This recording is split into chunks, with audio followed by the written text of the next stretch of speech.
What's up mga suki? Gusto ko lang pong i-share ito sa inyo mga suki dahil sa nangyayari po sa atin ngayon ay grabe na po. Nung isang araw, 13 years old yata yun na babae na talagang pinutol ang ulo. Ito naman sa San Pedro, Laguna ay 8 years old na lalaki na muntik nang maputol din ang ulo.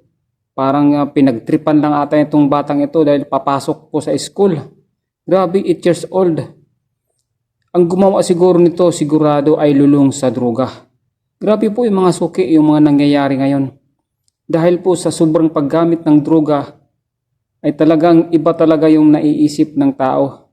I-watch po natin mga suki itong isi-share kong sa inyong video ito na galing po ito sa ibang channel. Kinuha ko lang dahil talagang nakakadurog po ng puso dahil nung isang araw napanood ko rin, babae rin.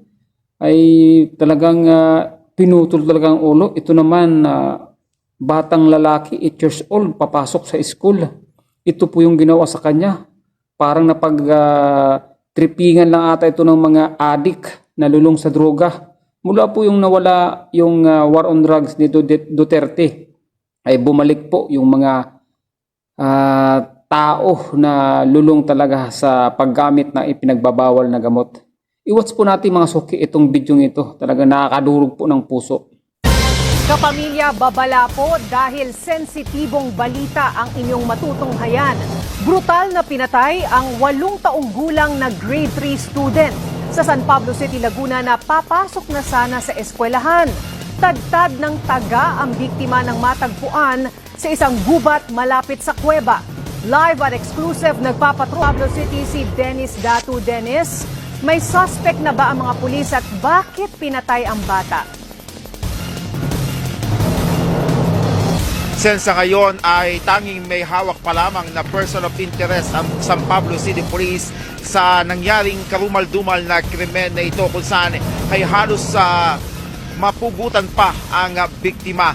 Ngayon ay malaliman ang ginagawang investigasyon ng San Pablo City Police para matukoy ang motibo, lalo't yung pamilya ay wala ring maisip na dahilan kung bakit nangyari ang malagim na krimen na ito. May sa pamilya ng biktima. Maraming salamat, Dennis Datu. Ayan mga suki, ano po yung masasabi nyo sa balitang ito? Talaga po nakakadurog po ng puso yung mga nangyayari po ngayon sa atin dahil wala na pong pinipili. Pag nakursunadahan, gano'n na lang po yung gagawin dahil po sa lulong sa ipinagbabawal na gamot. Kayo na po yung magsasabi mga suki, lalo na po yung mga taong galit na galit sa war on drug ni Duterte. Ako po'y nagpapasalamat noon ng may war on drug sa atin dahil talaga po napatunayan ko po sa amin ay talagang tahimik po lahat na kilala kong gumagamit ng mga ipinagbabawal na gamot.